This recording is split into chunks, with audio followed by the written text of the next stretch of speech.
Ladies and gentlemen, boys and girls, welcome back to another episode of the 99 Names. I am your host, Bilal Khan. I'm here with my special guest, Ammar AlShukry.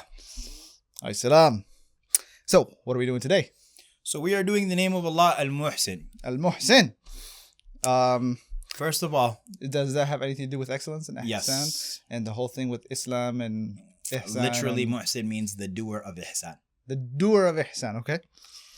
And so, hey guys, Ammar is sweating. I am starting to sweat because it's the afternoon here in Houston, and we're.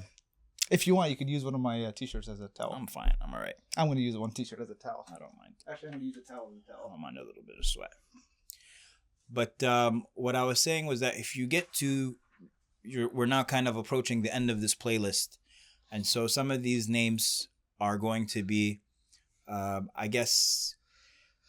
You're not going to find them in the strongest of sources. You're not going to find them, for example, mentioned as names in a name form in the Quran. There is disagreement upon some of these names as to whether or not. Disagreement with regards to whether it's a name or not. You're not going to find that it's mentioned, for example, in Bukhari or Muslim, but you might find it mentioned in a lesser known work. I am really looking forward to going back through all the names that we've done, and this is why I want us to do all of them, so that way then I can always go back and serve as a reference even for me, to maybe do that diagram, that Venn diagram of all the names and include in the circle. I think a Venn diagram would be very, very helpful, just comparing the different names. So that being said, how many names have scholars mentioned? Some scholars have listed up to 250 names. Some have even listed even more than that, and a lot less. So then the question becomes, well, where does this idea of 99 come from? It's not to indicate that Allah has only 99 names, but it is to indicate that there are 99 special names. Specific for a purpose. Specific for the purpose of whoever encompasses them will enter paradise. Just like if I say I have $99 for whoever can get an A on this exam. It doesn't mean that all I have are 99 names, $99 in this world. Right. It just means that I have $99 for a specific dollars for this particular purpose. And so with regards to the names, as you go on, you will find that more names and more names become more and more disputed. In any case, Al-Muhsin. Is it fair to say they get disputed? Or is it more fair to say that it becomes more and more of a stretch? Well, some for sure become a stretch. Okay. Especially... but it doesn't remove the fact that it is disputed. Al-Andalusian scholar by the name of Ibn al-Arabi. Okay. Which is a great Maliki scholar. He has some 250. Is this the same famous? No, it's not Ibn Arabi. Okay. Ibn Arabi is the mystic. Okay. Ibn al-Arabi is the faqih. Okay. And so the L makes all the difference. Because he's more concrete in his... Absolutely. Yeah. So Ibn al-Arabi, with regards to his collection of names of Allah... Arab, that's his title. The son of the Arab. The son of the Arab. Yeah. And so Ibn al-Arabi has a good 250, and you can tell that a lot of them are a stretch. So for example, Allah mentions that He sends the wind and He brings down the rain. Yeah. And so He would consider that to be a name, the sender of the wind and the bringing of the rain, even though these are actions of Allah subhanahu wa ta'ala. They're not names. But in any case, getting to Al-Muhsin. Is Al-Muhsin a name of Allah? Well, we find that Al-Muhsin doesn't appear in any place in the Quran. There's no place in the Quran where Allah subhanahu wa ta'ala calls Himself Al-Muhsin. Nor is there any place in the Quran where Allah uses the tanween for Himself. Okay. Muhsinun. We don't find that in the Quran. But absolutely we find Allah subhanahu wa ta'ala... You find that in grammar books. Talking... What do you mean? Like with some of these grammar classes, it'd be like Musliman, Muslimin, Muslimun, Muslimun, and the morphology and the breakdown of all of its different tenses. Absolutely. I mean, you'll find that with regards to the learning of the different tanween and things like that. But there's no place where Allah subhanahu wa ta'ala mentions that about Himself in the Quran. In any case, we do find Allah subhanahu wa ta'ala talking about His ihsan. Okay. So Allah subhanahu wa ta'ala says, وَأَحْسِنْ كَمَا أَحْسَنَ اللَّهُ إِلَيْكَ. He says, do goodness as Allah subhanahu wa ta'ala has showed goodness to you. How would you, if you were to try to describe it, I don't even say define or describe it in one word, but like try to encompass the idea of ihsan within... If you're going to say it in one word, it would be excellence. Right, but I'm saying take the liberty to go beyond a single word. Like when you say... Doing everything in the most perfect, beautiful, excellent way. Okay. Doing something in the most perfect, beautiful, and excellent way. So it's beautifying it. Because remember, Husn, yeah, when we talked about Al-Hasan and Al-Hussein, yeah, Ihsan, right, Ihsan is has attached the connotation to of beauty as well. So this is where that Venn diagram comes in handy. Absolutely. Okay. So we've got So a Muhsin is the doer of beautiful things. Okay. It's also the doer of excellent things.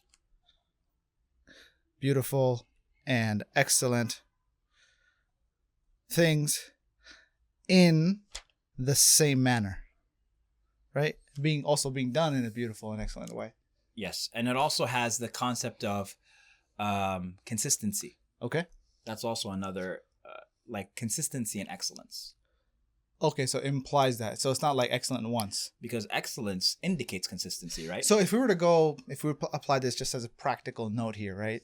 If we go back to a previous video where we were talking about health and wellness and fitness, we know that excellence in an idea where if somebody's consistently sedentary, right, and then they get up and train for a few months to do a marathon, they complete a marathon, go back to sedentary lifestyle, that would not be living with excellence. However, on the other hand, if they're consistently improving themselves, making them better, making themselves healthier. And you could apply this not just for health and fitness, but you could also apply this for one's relationship with family, one's career, one's finances, one's relationship and, connection with Allah and things like that. But the fact that one is improving and making progress continuously over time till the end of their life, that would be a better description of somebody who's living with excellence. Absolutely. I mean, I think we understand when we say that someone does anything with excellence, that it's not a one-off. Okay. Right? You don't reach the level of excellence by being a one-hit wonder in anything. Okay. Rather, when you are able to exhibit mastery over a long period of time, or exhibit goodness over a long period of time, that is a person who does things with ihsan. So this idea of being committed to mastery is ihsan, or a form of it. Yeah. Okay. Yeah. And so when it comes to where do we get this notion then Allah is Muhsin, it's actually in a hadith.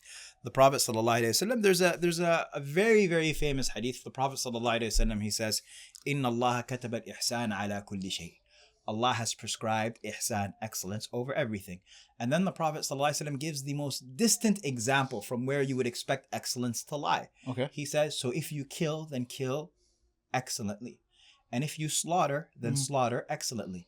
And let one of you sharpen the blade of his... So one of you sharpen his blade and let him bring rest to his animal.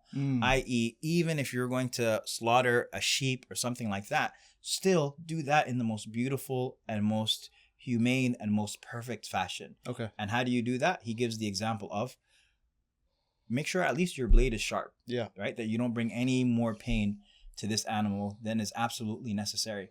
There's an example of something about how if a butcher was sharpening his blade in front of the animal, and they're like, well, the Prophet ﷺ said, would you like to kill it twice?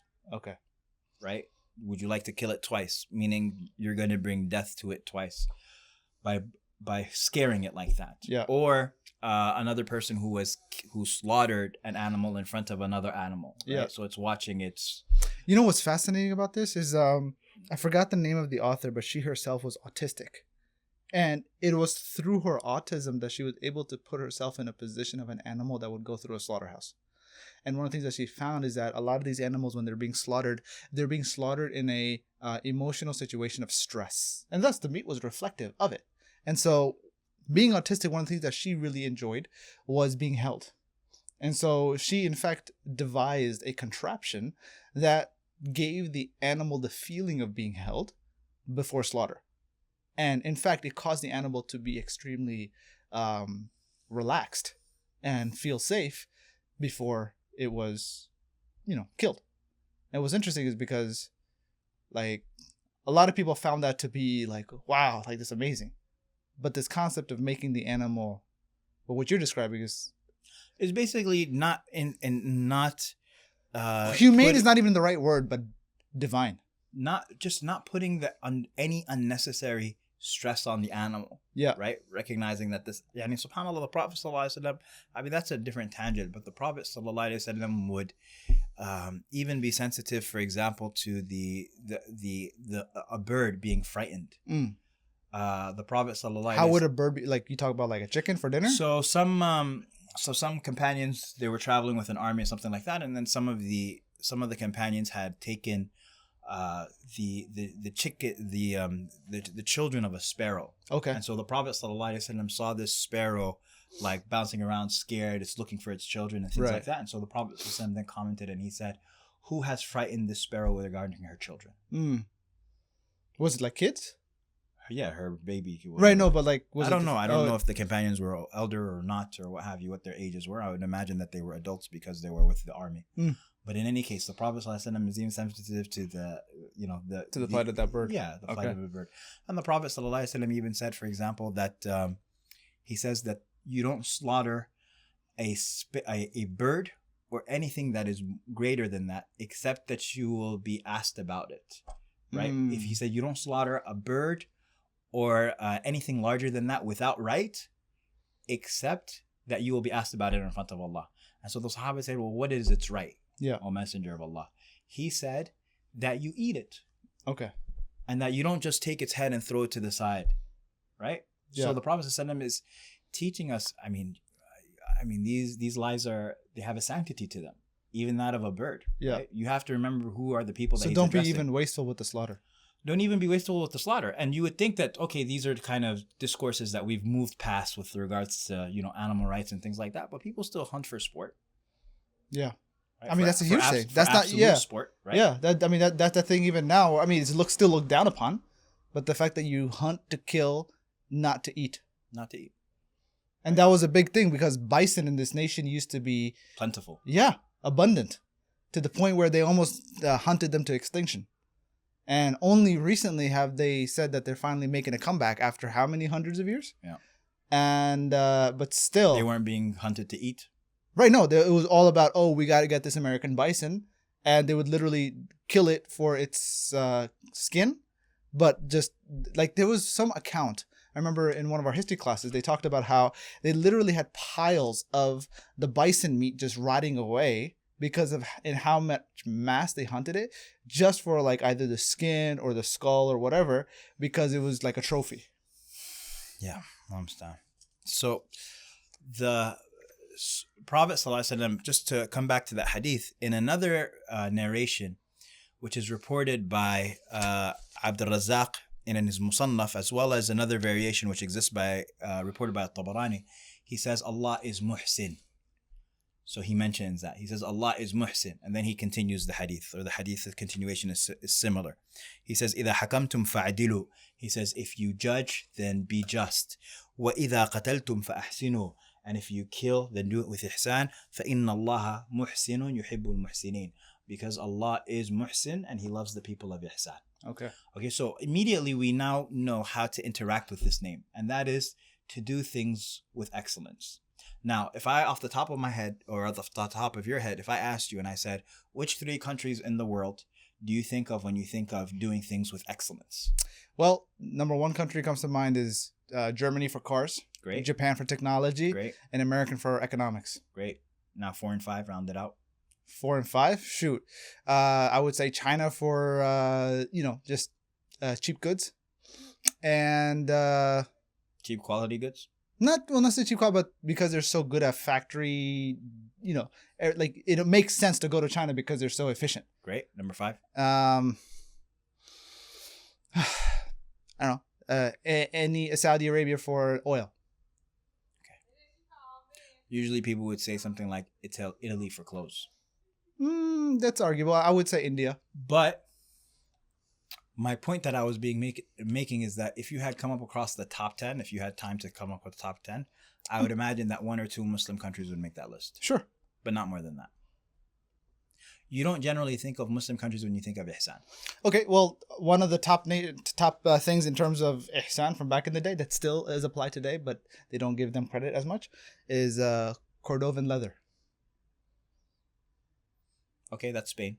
Right, but who developed that tanning process? Okay, I mean, what Muslims developed back in the day is a different story. Right. But we're talking about present day, presence of mind. When you think of excellent anything after or excellent quality.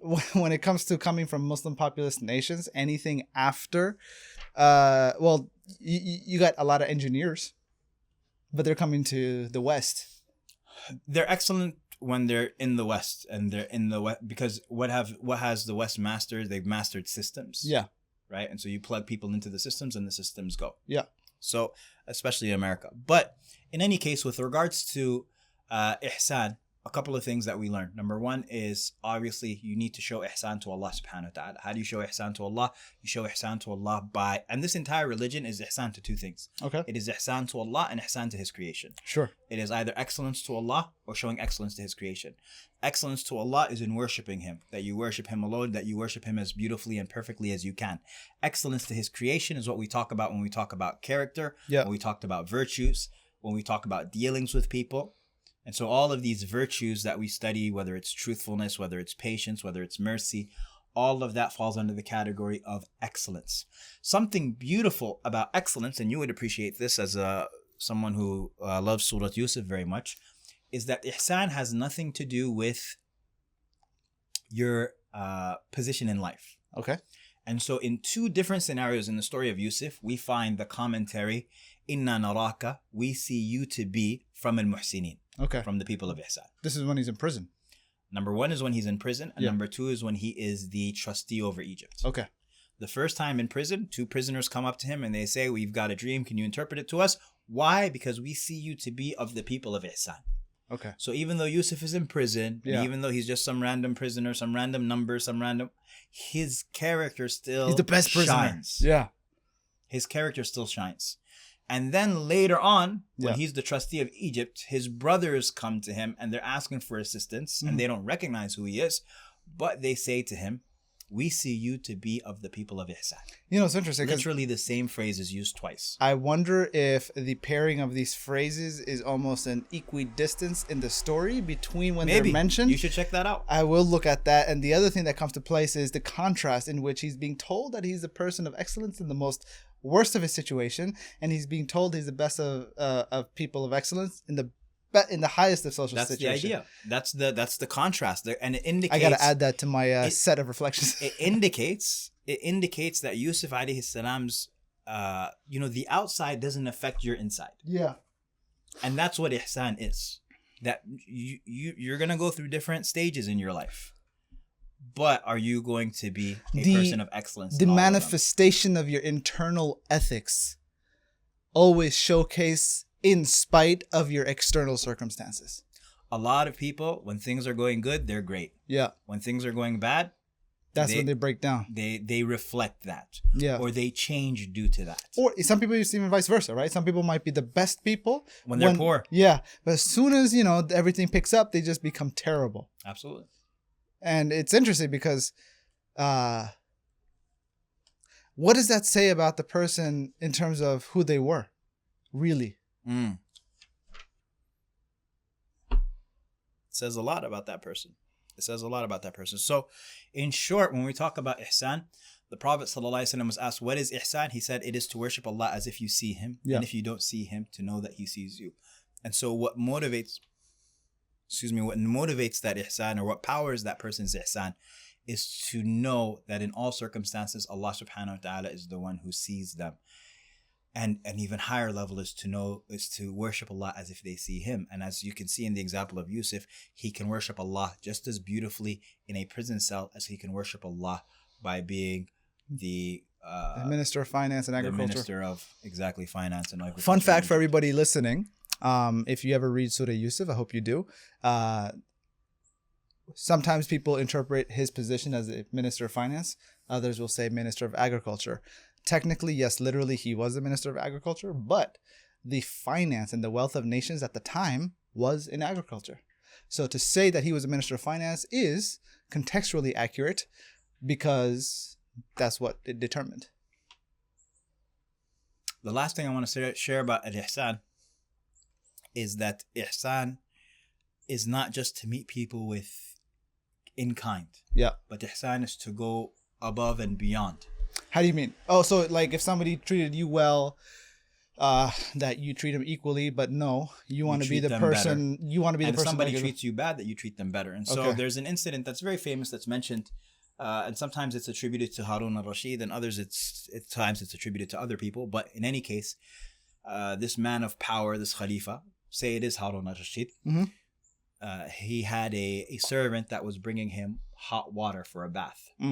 Servant, for some reason, spills the water on him. So burns him. Burns him. Okay.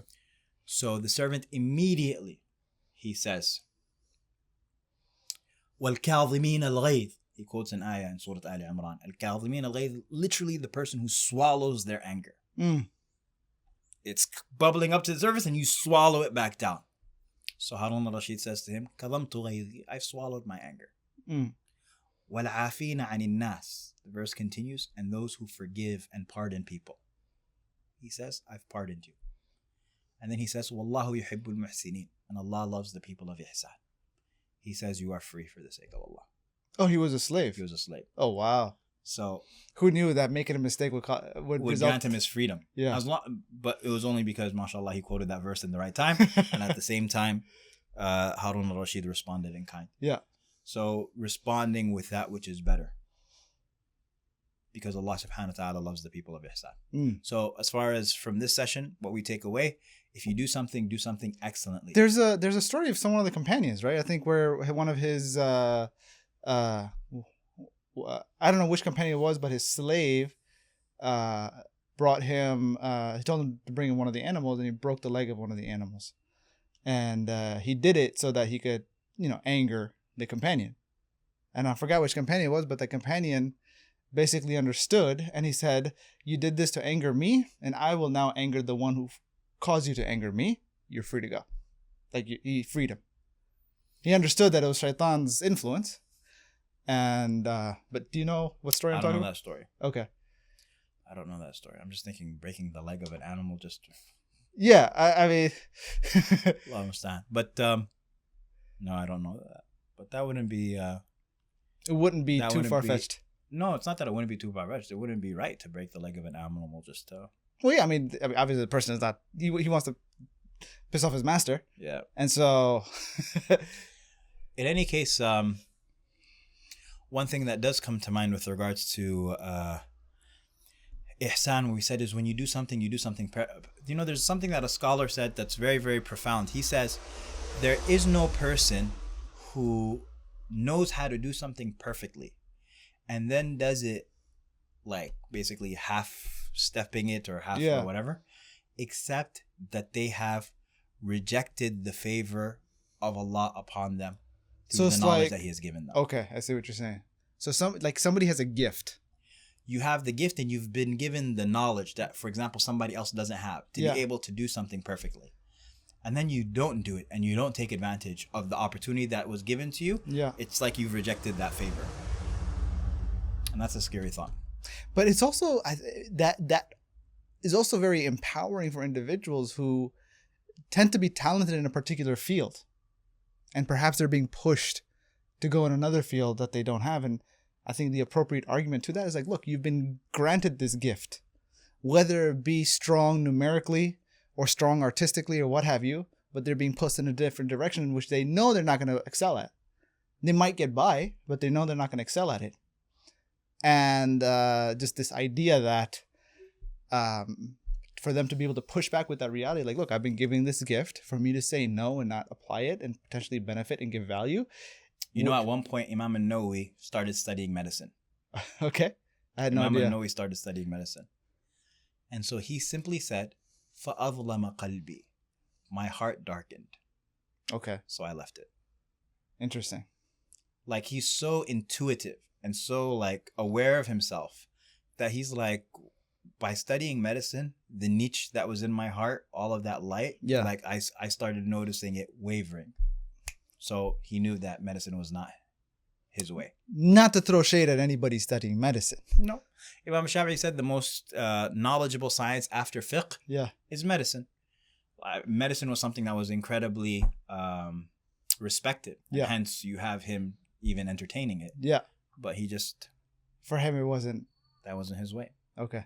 Right, that wasn't his. It was spiritually exhausting. For him, yeah. Okay. Yeah, makes sense. Okay, so here we end. Sallallahu alaihi wa sallam wa ala sahbihi wa sallam.